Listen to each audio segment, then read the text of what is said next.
আজা চাওক মংগলদৈ ভেবাৰঘাটত প্ৰথমবাৰৰ বাবে টেকন'ফিক্স নামেৰে মোবাইল ৰিপেয়াৰিং ট্ৰেইনিং চেণ্টাৰ এটা 4গৰাকী মোৰ অগ্ৰজ জ্যেষ্ঠ ভাতৃয়ে শুভ উদ্বোধন কৰিছে। কিছু সময়ৰ আগতে মংগলদৈ সমষ্টিৰ প্ৰাক্তন বিধায়ক যুৱ নেতা তথা অসম চৰকাৰৰ মীন আৰু উন্নয়ন নিগমৰ অধ্যক্ষ গুৰুজ্যোতি দাসদেৱে নিজৰ হাতেৰে শুভ উদ্বোধন কৰিছে। আমি সমগ্ৰ দৰং জিলাৰ যুৱক যুৱতীসকলে যি প্ৰথমবাৰৰ বাবে দৰঙত আগতে ইয়াতে কোনো ধৰণৰ দৰং জিলাৰ এনেকুৱা সুবিধা নাছিল, প্ৰথমবাৰৰ বাবে জুৱেল ৰফিকুল ৰেজাউল আৰু মানসে এই এটা 4গৰাকীয়ে লগ হৈ নিজা স্বত্বাধিকাৰী ৰূপে থাকি প্ৰথমবাৰৰ বাবে মংগলদৈ মাজমজিয়াত ভেবাৰঘাটত শুভ উদ্বোধন কৰিছে।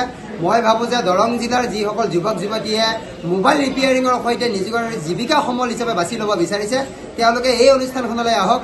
তেওঁলোকে প্ৰথম অৱস্থাত BPLৰ সৈতে ৰেহাই মূল্যত তেওঁলোকে নামভৰ্তিৰ ব্যৱস্থা কৰিছে। সেয়েহে মই সমগ্ৰ দৰং জিলাৰ যুৱক যুৱতীসকলক এই চেণ্টাৰলৈ আহি নিজৰ জীৱিকাৰ যি সমল এই সমল আগুৱাই যাবলৈ মই তেওঁলোকক অনুৰোধ জনাইছোঁ।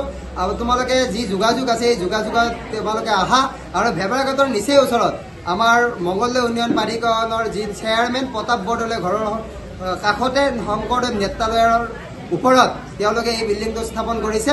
সকলোৱে আহক আৰু নিজৰ উপাৰ্জন বা নিজৰ জীৱিকাৰ যি ৰাস্তা এই ৰাস্তাৰ বাবে তোমালোকৰ সুন্দৰ পদক্ষেপ। মই প্ৰত্যেকগৰাকী অৰ্থাৎ এই 4গৰাকী জ্যেষ্ঠ ভাতৃক মই অভিনন্দন আৰু শুভেচ্ছা জনাইছোঁ আৰু এই অনুষ্ঠানখন সৰ্বাংগ সুন্দৰ হওক, ভৱিষ্যতে উত্তৰোত্তৰ কামনা কৰিছোঁ।